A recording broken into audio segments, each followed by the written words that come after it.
أعوذ بالله من الشيطان الرجيم. بسم الله الرحمن الرحيم. والعصر إن الإنسان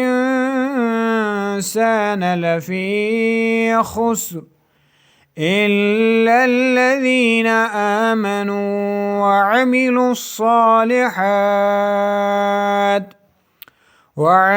الصالحات وتواصوا بالحق وتواصوا